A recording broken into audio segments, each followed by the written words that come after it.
Hello friends, कैसे हैं आप सभी लोग। उम्मीद है सभी लोग बहुत अच्छे होंगे, स्वस्थ होंगे, मस्त होंगे और अपनी तैयारी कर रहे होंगे। जैसा कि आप लोगों को पता लगभग चल ही गया होगा कि आपका एग्ज़ाम जो है वो सितंबर माह में होने वाला है।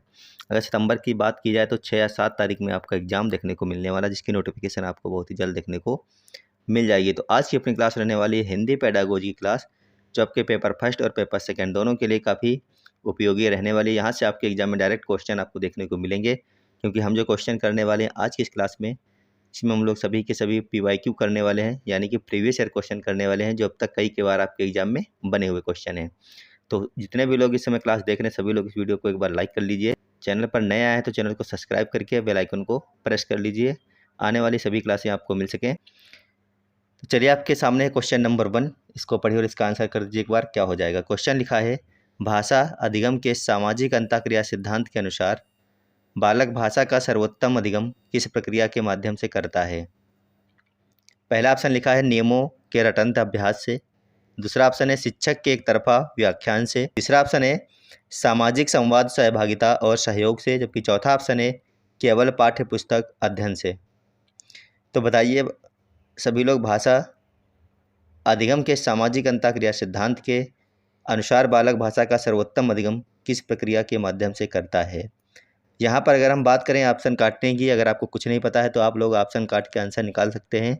पहला लिखा है रटंत, देखिए नियमों के रटंत अभ्यास से, तो जहाँ पे रटना लिखा हो उसको आपको काट देना था। यहाँ पर सबसे नीचे आ जाइए, लिखा है केवल पाठ्य पुस्तक अध्ययन से, केवल वाला आपको रोज बता रहे हैं, देखते ही काट देना है। अब आपके पास में बच गए 2 ऑप्शन। ऑप्शन नंबर बी लिखा है शिक्षक के एक तरफा व्याख्यान से। अगर कोई शिक्षक एक तरफा व्याख्यान कर रहा है जिससे बच्चे कुछ सीख पाएंगे, नहीं सीख पाएंगे, यानी ऑप्शन नंबर आपका बी भी यहाँ पर गलत हो जाएगा। आपके पास में बच गया सिर्फ ऑप्शन नंबर सी, सामाजिक संवाद, सहभागिता और सहयोग से, यानी ऑप्शन नंबर सी इस क्वेश्चन के लिए बिल्कुल सही हो जाएगा। अगर क्लास अच्छी लग रही हो तो वीडियो को लाइक जरूर कर दीजिए सभी लोग। देखिए अगला क्वेश्चन है, संरचनावादी सिद्धांत के अनुसार भाषा शिक्षण में शिक्षक की भूमिका किस प्रकार की होनी चाहिए। बात हो रही है संरचनावादी सिद्धांत की। यहाँ पर फटाफट आंसर करेंगे सभी लोग। पहला ऑप्शन लिखा है ज्ञान का पूर्ण स्रोत, कोई दूसरा ऑप्शन है नियंत्रक और परीक्षक, तीसरा ऑप्शन है मार्गदर्शक और सहायक, चौथा ऑप्शन है अनुशासनात्मक अधिकारी। तो बताइए इनमें से कौन सा ऑप्शन सही हो जाएगा क्वेश्चन नंबर 2 के लिए।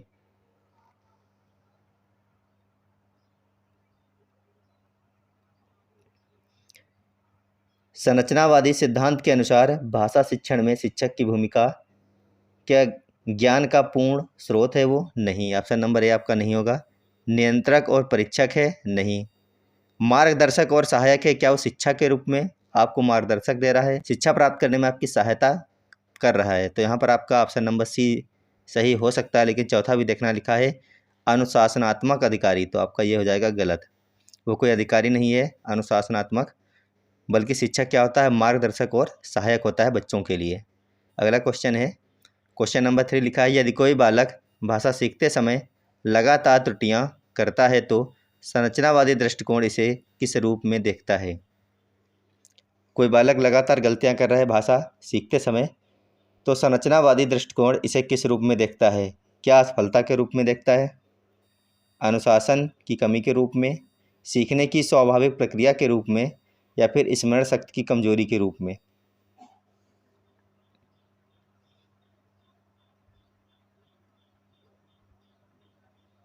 तो यहाँ पर ऑप्शन नंबर ए आपका लिखा है असफलता के रूप में। तो बच्चा कभी असफल नहीं होगा जब तक आप उसको पढ़ाएंगे, तो ऑप्शन नंबर ए आपका यहाँ पर गलत हो जाएगा। बी लिखा है अनुशासन की कमी उसके अंदर है? नहीं। सी लिखा है सीखने की स्वाभाविक प्रक्रिया होती हैं, ये जो आपकी गलतियाँ होती हैं वो सीखने के अंतर्गत होती हैं, यानी ऑप्शन नंबर सी आपका सबसे पॉजिटिव और सही आंसर यहाँ पर है। चौथा ऑप्शन लिखा है स्मरण शक्ति की कमजोरी, तो ऐसा कुछ भी नहीं है, ऑप्शन नंबर सी यहाँ पर आपका सही हो जाएगा। अगला क्वेश्चन है, हिंदी भाषा शिक्षण में संप्रेषणात्मक दक्षता का तात्पर्य किससे है। शुद्ध व्याकरणिक वाक्य लिखने से है, कठिन शब्दों के प्रयोग से है, सामाजिक संदर्भ में भाषा का प्रभावी प्रयोग करने से, या फिर पाठ्य पुस्तक की पूर्ण जानकारी से। हिंदी भाषा शिक्षण में संप्रेषणात्मक दक्षता का तात्पर्य किससे है।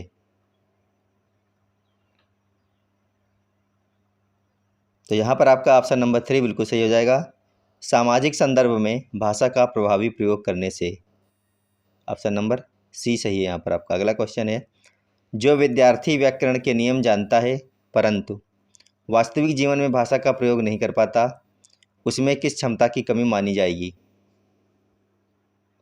भाषिक ज्ञान उसके अंदर, स्मरण शक्ति, संप्रेषणात्मक दक्षता या फिर लेखन कौशल।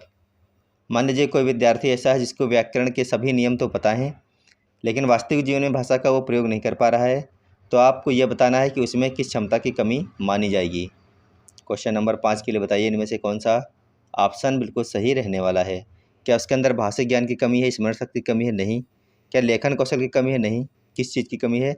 संप्रेषणात्मक दक्षता, यानी ऑप्शन नंबर सी यहाँ पर आपका सही हो जाएगा।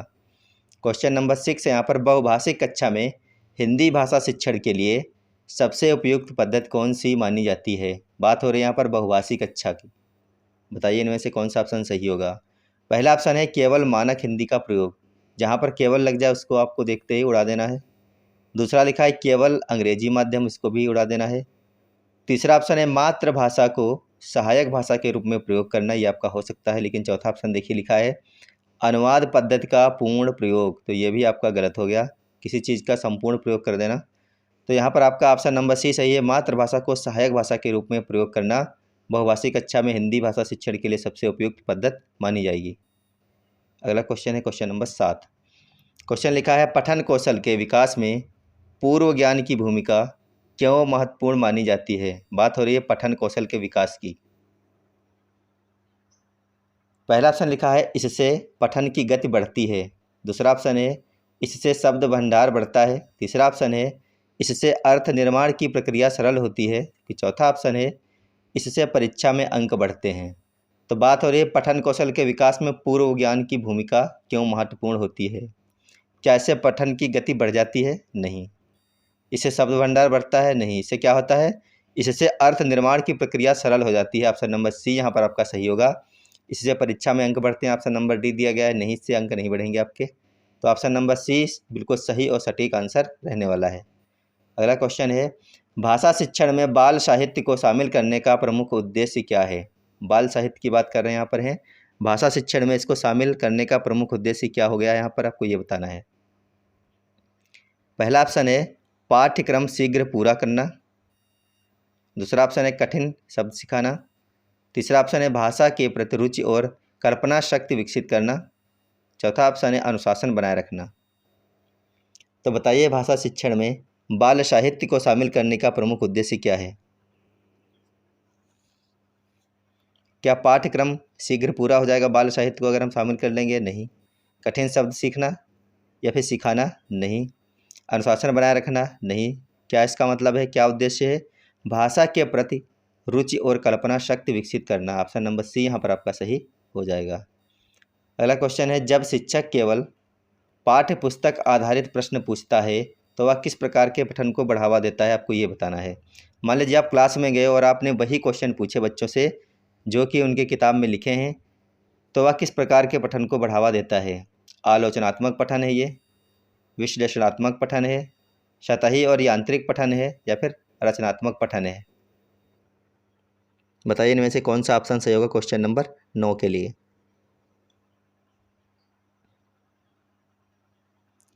तो इसका जो है ऑप्शन नंबर सी बिल्कुल सही होगा, सतही और यांत्रिक पठन यहाँ पर आपका हो जाएगा। आलोचनात्मक, विश्लेषणात्मक ये दोनों ही गलत हैं, रचनात्मक यहाँ पर कुछ है ही नहीं, तो ऑप्शन नंबर सी आपका सही माना जाएगा। क्वेश्चन नंबर 10 है प्रक्रिया आधारित लेखन में कौन सा चरण सबसे महत्वपूर्ण माना जाता है? बात हो रही है प्रक्रिया आधारित लेखन की यहाँ पर।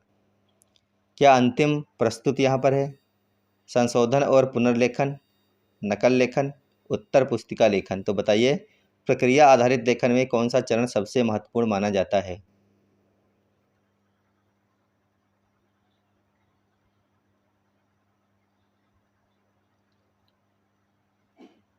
तो यहाँ पर आपका हो जाएगा संशोधन और पुनर्लेखन, यानी ऑप्शन नंबर बी।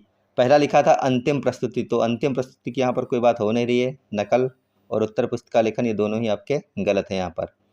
अगला क्वेश्चन है क्वेश्चन नंबर 11। क्वेश्चन लिखा है व्याकरण को भाषा प्रयोग के साथ जोड़कर पढ़ाने का समर्थन कौन सा दृष्टिकोण करता है? पहला ऑप्शन है पारंपरिक, दूसरा ऑप्शन है व्यवहारवादी, तीसरा ऑप्शन है आधुनिक भाषा शिक्षण, जबकि चौथा ऑप्शन है अनुशासनात्मक। तो बताइए इनमें से कौन सा ऑप्शन सही होगा क्वेश्चन नंबर 11 के लिए। व्याकरण को भाषा के प्रयोग के साथ जोड़कर पढ़ाने का समर्थन कौन सा दृष्टिकोण करता है? क्या पारंपरिक है यहाँ पर, या फिर व्यवहारिक है, व्यवहारवादी? तो पारंपरिक और व्यवहारवादी दोनों का ही कोई यहाँ पर मतलब नहीं है, ना ही तो अनुशासनात्मक है यहाँ पर। तो यहाँ पर क्या हो जाएगा, आधुनिक भाषा शिक्षण हो जाएगा। ऑप्शन नंबर सी यहाँ पर आपका सही माना जाएगा। अगला क्वेश्चन है क्वेश्चन नंबर 12। क्वेश्चन लिखा है, श्रवण और वाचन कौशल को भाषा अधिगम की आधारशिला क्यों कहा जाता है? श्रवण और वाचन कौशल। पहला ऑप्शन लिखा है ये सरल कौशल है। क्या वाचन करना और श्रवण करना ये सरल कौशल होते हैं? नहीं, यानी कि पहला ही आपका यहाँ पर गलत हो गया। दूसरा, ये प्रारंभिक कक्षाओं तक सीमित हैं। नहीं, ये भी आपका गलत हो गया। तीसरा ऑप्शन है, इन्हीं से भाषा की संरचना और प्रयोग की समझ बनती है। तो आपका ये ऑप्शन बिल्कुल सही है। श्रवण और वाचन कौशल से ही क्या होती है, भाषा की संरचना और प्रयोग की समझ बनती है।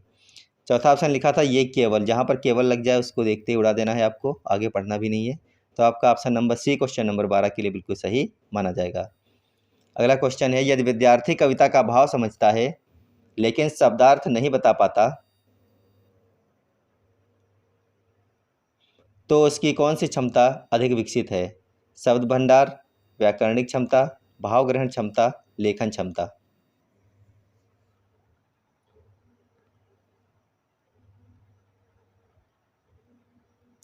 क्वेश्चन नंबर 13 के लिए बताइए, क्या शब्द भंडार क्षमता उसकी अधिक विकसित हो जाएगी? नहीं। क्या व्याकरणिक क्षमता विकसित है उसकी? नहीं। भाव ग्रहण की क्षमता उसकी अधिक विकसित है। ऑप्शन नंबर सी हम कह सकते हैं यहाँ पर आपका बिल्कुल सही है। लेखन क्षमता की यहाँ पर कोई बात नहीं है। अगला क्वेश्चन नंबर 14 लिखा है, सतत एवं व्यापक मूल्यांकन यानी सीसीई का मुख्य उद्देश्य क्या है? केवल, केवल देखे पहला ऑप्शन लिखा है केवल लिखित परीक्षा। नहीं। वार्षिक परिणाम? नहीं। सतत एवं व्यापक मूल्यांकन का मुख्य उद्देश्य होता है विद्यार्थी के सर्वांगीण विकास का आकलन, यानी ऑप्शन नंबर सी यहाँ पर आपका बिल्कुल सही और सटीक आंसर हो जाएगा। ऑप्शन नंबर चौथा देखे, ऑप्शन नंबर 4 लिखा है पाठ्यक्रम सीमित करना, तो ये भी आपका नहीं होगा यहाँ पर। अगला क्वेश्चन है क्वेश्चन नंबर 15। क्वेश्चन लिखा है, भाषा शिक्षण में सुनना कौशल क्यों सबसे पहले विकसित होता है? आपको पता है इसका क्रम क्या होता है? भाषा कौशलों का जो क्रम है वो होता है आपका, सबसे पहले होता है सुनना, उसके बाद में होता है बोलना, फिर पढ़ना, फिर लिखना, यानी कि शुभोपली होता है सुनना, बोलना, पढ़ना, लिखना। ये क्रम आपके एग्जाम में कई बार बना भी है। तो बताइए, भाषा शिक्षण में सुनना कौशल क्यों सबसे पहले विकसित होता है? यह सबसे आसान है इसलिए विकसित होता है? नहीं। दूसरा ऑप्शन है यहाँ पर, यह स्वाभाविक और जन्मजात प्रक्रिया है। ऑप्शन नंबर बी यहाँ पर आपका बिल्कुल सही होने वाला है। ये जो सुनने की प्रक्रिया होती है स्वाभाविक है और जन्मजात प्रक्रिया है। या परीक्षा में अधिक आता है? नहीं। या शिक्षक पर निर्भर करता है? कि सुनना शिक्षक के ऊपर निर्भर करता है? नहीं। यानी option number A C D आपके गलत थे, बी यहाँ पर आपका बिल्कुल सही हो जाएगा। अगला क्वेश्चन है, मातृभाषा का प्रयोग हिंदी सीखने में किस प्रकार सहायक होता है? मातृभाषा का जो प्रयोग होता है वो हिंदी सीखने में किस तरीके से बच्चे में सहायता प्रदान करता है, आपसे ये पूछा गया है। देखिए ऑप्शन नंबर ए लिखा है भ्रम उत्पन्न करता है। नहीं। क्या मातृभाषा बच्चों में भ्रम उत्पन्न करती है? नहीं, क्योंकि वो तो जब से पैदा हुए हैं, जब से अपनी मातृभाषा ही सुन रहे हैं, समझ रहे हैं, तो वो बिल्कुल भी भ्रम उत्पन्न नहीं करेगी। यहाँ पे दूसरा ऑप्शन लिखा है सीखने की गति धीमी करता है। सीखने की गति होती है वो धीमी करेगी? नहीं। जबकि क्या होगा उल्टे, मातृभाषा अगर क्लास में बोली जा रही है तो बच्चे की सीखने की गति क्या होगी, और तेज हो जाएगी और जल्दी बच्चा सीखेगा। यानी ऑप्शन नंबर बी यहाँ पर गलत है। ऑप्शन नंबर सी है नए ज्ञान को समझने में सहायक होता है। तो आपका ऑप्शन नंबर सी यहाँ पर आपका बिल्कुल सही होगा। जो नया ज्ञान होता है उसको समझने में अगर मातृभाषा का प्रयोग हम करते हैं तो बच्ची सीख जाता है, यानी कि सहायक होता है नए ज्ञान को समझने में मातृभाषा जो होती है। ऑप्शन नंबर डी यहाँ पर है केवल प्रारंभिक। तो जहाँ पर केवल दिख जाए आपको उसको देखते ही काट देना है, आपको आगे नहीं पढ़ना है। तो आपके पास में बच गया ऑप्शन नंबर सी, जो आपका क्वेश्चन नंबर 16 के लिए बिल्कुल सही हो जाएगा। क्वेश्चन नंबर 17 लिखा है, भाषा शिक्षण में प्रश्नोत्तर विधि का प्रमुख लाभ क्या है? समय की बचत। क्या भाषा के शिक्षण में जो हम प्रश्नोत्तर विधि का प्रयोग करते हैं उसका जो प्रमुख लाभ है वो समय की बचत करना है? नहीं। ऑप्शन नंबर ए आपका तो पहले ही गलत हो गया यहाँ पर। दूसरा ऑप्शन यहाँ पे है अनुशासन बनाए रखना। तो अनुशासन बनाए रखने के लिए हम प्रश्नोत्तर विधि का प्रयोग करते हैं? नहीं। तीसरा ऑप्शन लिखा है चिंतन और सहभागिता को बढ़ावा देना। तो ऑप्शन नंबर सी यहाँ पर आपका बिल्कुल सही हो जाएगा। जब हम किसी बालक से प्रश्न करते हैं तो बालक के अंदर चिंतन यानी कि सोच की भावना बढ़ती है कि इसका अर्थ क्या होगा। मान लीजिए हमने बच्चे से पूछा उत्तर प्रदेश की राजधानी क्या है, तो बच्चा सोचेगा उत्तर प्रदेश की राजधानी क्या होगा, लखनऊ होगा, दिल्ली होगा, लखनऊ दिल्ली पे लास्ट में बोलेगा कि लखनऊ। तो इस प्रकार से चिंतन की भावना बढ़ती है और सहभागिता को बढ़ावा मिलता है यहाँ पर। जबकि लास्ट ऑप्शन लिखा है पाठ्यक्रम पूरा करना, तो ये भी आपका नहीं होगा यहाँ पर। पाठ्यक्रम से यहाँ पर कोई लेना देना नहीं है। देखिए अगला क्वेश्चन है, रचनात्मक लेखन का मुख्य उद्देश्य क्या है। बात हो रही है रचनात्मक लेखन की यहाँ पर, तो बताइए इनमें से कौन सा ऑप्शन सही हो जाएगा क्वेश्चन नंबर 18 के लिए। नियमों का पालन करना, रचनात्मक लेखन का नियमों का पालन करने से कोई मतलब है नहीं है। परीक्षात्मक लेखन है नहीं है। स्वतंत्र अभिव्यक्ति है, ऑप्शन नंबर सी बिल्कुल सही आपका है। नकल लेखन ये भी नहीं है। यानी कि रचनात्मक लेखन का मुख्य उद्देश्य होता है स्वतंत्र अभिव्यक्ति, ऑप्शन नंबर सी बिल्कुल सही हो जाएगा। अगला क्वेश्चन है, भाषा शिक्षण में परियोजना विधि क्यों उपयोगी मानी जाती है। कौन सी विधि की बात की गई है यहाँ पर, परियोजना विधि की बात की गई है भाषा के शिक्षण में। यह कठिन होती है इसीलिए उपयोगी मानी जाती है, ऑप्शन नंबर ए तो यही लिखा है कि ये कठिन होती है। तो जो आपकी ये परियोजना विधि होती है ये कठिन नहीं होती है, ऑप्शन नंबर ए आपका हो गया गलत। बी लिखा है या समय लेती है, नहीं, ये भी आपका गलत हो गया। तीसरा ऑप्शन है या अनुभव आधारित सीख को बढ़ावा देती है, यानी कि अनुभव पर आधारित होती है और अनुभव आधारित ही सीख को ये बढ़ावा देती है परियोजना विधि, ऑप्शन नंबर सी आपका बिल्कुल सही है। ऑप्शन नंबर डी लिखा था या केवल, जहाँ पे केवल लगा हो उसको देखते ही काट देना आपको है। तो आपके पास में बची ऑप्शन नंबर सी, जो कि आपका क्वेश्चन नंबर 19 के लिए बिल्कुल सही हो जाएगा। अगला क्वेश्चन है क्वेश्चन नंबर 20। क्वेश्चन लिखा है आलोचनात्मक पठन का तात्पर्य किससे है। फटाफट आंसर करेंगे सभी लोग। आलोचनात्मक पठन का तात्पर्य किससे रहने वाला है, बताइए सभी लोग। केवल देखिए पहला ऑप्शन लिखा है केवल पढ़ लेना, तो देखते ही काट दीजिए। दूसरा लिखा है शब्दार्थ याद करना, नहीं, ये भी गलत हो गया। तीसरा ऑप्शन लिखा है पाठ का विश्लेषण और मूल्यांकन करना, ये आपका बिल्कुल सही है। पाठ का विश्लेषण और मूल्यांकन करना आलोचनात्मक पठन का तात्पर्य है यहाँ पर। गति से पढ़ना ये भी आपका गलत हो जाएगा, तो ऑप्शन नंबर सी यहाँ पर आपका सही माना जाएगा। अगला क्वेश्चन लिखा है भाषा शिक्षण में नाटक और भूमिका अभिनय का उपयोग किस कौशल को सबसे अधिक विकसित करता है। बात हो रही है भाषा शिक्षण में नाटक और भूमिका अभिनय का उपयोग किस कौशल को सबसे अधिक विकसित करता है। नाटक और भूमिका अभिनय का उपयोग, पहला ऑप्शन लिखा है लेखन को, तो नाटक और भूमिका अभिनय लेखन को विकसित करेंगे, नहीं। श्रवण को करेंगे, नहीं। मौखिक अभिव्यक्ति को करेंगे कि जब हम कोई नाटक करते हैं तो हम किस प्रकार से बोल रहे हैं, जो हमारी बोलने की भाषा है वो हमारी विकसित हो रही है, मौखिक अभिव्यक्ति जो है वो विकसित हो रही है। तो फटाफट आप लोग यहाँ पर ऑप्शन नंबर सी अगर कर लिए थे तो आपका बिल्कुल सही हो जाएगा क्वेश्चन नंबर 21। अगला क्वेश्चन देखिए, अगला क्वेश्चन है क्वेश्चन नंबर 22। क्वेश्चन लिखा है बहुविकल्पीय प्रश्नों का अधिक प्रयोग किस क्षमता को सीमित कर सकता है। स्मरण शक्ति को, रचनात्मकता, पहचान क्षमता या फिर गति। आजकल आप देख रहे हैं कि सारे एग्जाम जो हैं वो आपके अधिकतर बहुविकल्पीय होते चले जा रहे हैं। तो क्वेश्चन आपका यह बना है कि बहुविकल्पीय प्रश्नों का अधिक प्रयोग किस क्षमता को सीमित कर सकता है। पहला ऑप्शन है स्मरण शक्ति, सोचने की शक्ति पर कोई इसका प्रभाव नहीं पड़ेगा, क्योंकि आपको 4 ऑप्शनों में भी या फिर 5 ऑप्शनों में भी उतना ही सोचना पड़ता है जितना कि लिखना पड़ता है, तो इसका कोई मतलब नहीं है। अगर यहाँ पर कोई चीज़ कम हो रही है तो वो है रचनात्मकता, ऑप्शन नंबर बी यहाँ पर आपका सही हो जाएगा। बाकी पहचान क्षमता और गति का कोई लेना देना नहीं है यहाँ पर। अगला क्वेश्चन लिखा है भाषा अधिगम में प्रेरणा का क्या महत्व है। फटाफट आंसर कर दीजिए एक बार सभी लोग। भाषा के अधिगम में प्रेरणा का क्या महत्व है।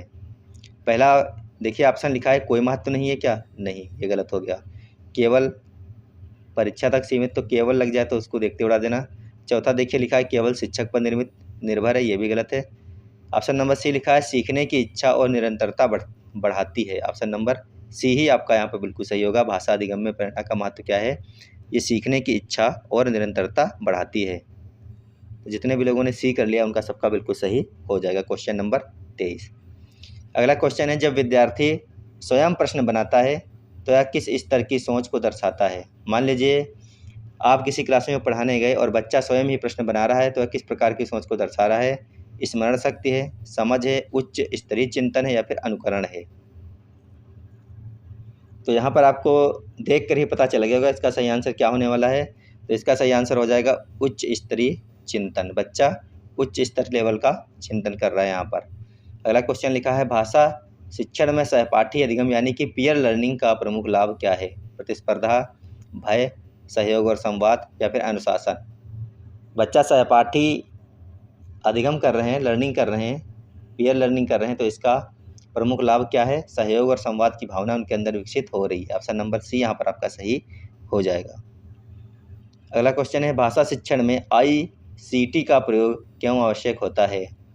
पाठ्य पुस्तक हटाने के लिए, शिक्षक को हटाने के लिए, रुचि, दृश्यता और सहभागिता बढ़ाने के लिए या फिर केवल ऑनलाइन परीक्षा के लिए। तो यहाँ पर अगर हम बात करें हटाने वाली या फिर केवल वाली, ये तो आपके तीनों ही गलत हो गए। पहला लिखा हटाने के लिए पाठ्य पुस्तक, दूसरा है शिक्षक हटाने के लिए, चौथा ऑप्शन लिखा केवल ऑनलाइन। केवल वाला देखते ही आपको काटना था, तो आपके पास में बच गया सिर्फ ऑप्शन नंबर सी। नया ये क्वेश्चन हो सकता है, लेकिन आप अगर ऑप्शन काटना जानते हैं तो आप इसका आंसर कर ले जाते। तो आपके पास में बच गया रुचि, दृश्यता और सहभागिता बढ़ाने के लिए।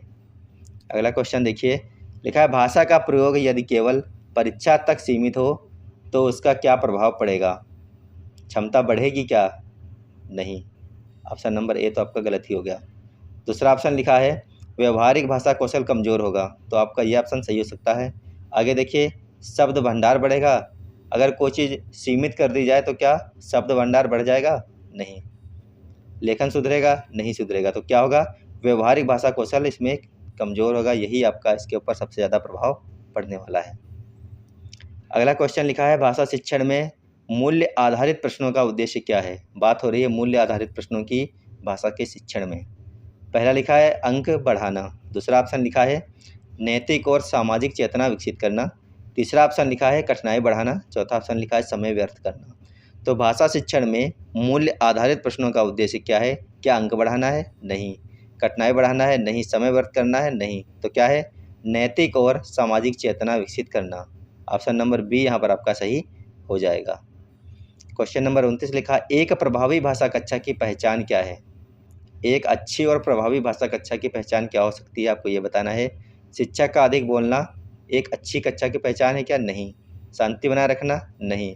विद्यार्थी की सक्रिय सहभागिता, यानी कि अगर आप कोई चीज़ पढ़ा रहे हैं तो जिसमें बच्चे आपके साथ में सक्रिय रूप में शामिल हो रहे हैं, कोई बच्चा ऊब नहीं रहा है, कोई बच्चा इधर उधर ध्यान नहीं भटका रहा है, तो ये एक प्रभावी कक्षा की पहचान कहलाएगी। अधिक गृह कार्य देना, ये भी आपका गलत है यहाँ पर। तो आपके पास में ऑप्शन नंबर सी बिल्कुल सही हो गया क्वेश्चन नंबर 29 के लिए। अगला क्वेश्चन है भाषा शिक्षण का अंतिम लक्ष्य क्या माना जाता है? अंतिम लक्ष्य क्या है भाषा शिक्षण का? परीक्षा उत्तीर्ण करवा देना बच्चे को? नहीं। नियम याद करवा देना? नहीं। भाषा का सार्थक और प्रभावी उपयोग सिखा देना, उसका प्रयोग करना सिखा देना, यही भाषा का अंतिम लक्ष्य माना जाता है। पाठ्य पुस्तक समाप्त करा देना, ये भी आपका गलत हो जाएगा। तो आप लोग बताइए कि आप लोग 30 में से कितने क्वेश्चन सही कर पाए और आपको क्लास कैसी लगी? अगर क्लास अच्छी लगी हो, वीडियो पसंद आया हो तो लाइक करके जाइएगा और अपने साथियों के पास में इसको शेयर जरूर कीजिएगा। यानी कि जितने क्वेश्चनों की ये क्लास होती है उसमें से आपके कितने क्वेश्चन सही निकले, जिससे एक अंदाज़ा लगता है कि आपकी तैयारी किस लेवल की चल रही है। फिलहाल आपको अगली क्लास में मिलेंगे। अगर आपने इस क्लास में 30 क्वेश्चन कर लिए तो आप ज़रूर बताना कितने क्वेश्चन आप सही कर पाए और कितने आपके गलत हुए हैं। धन्यवाद, बाय बाय।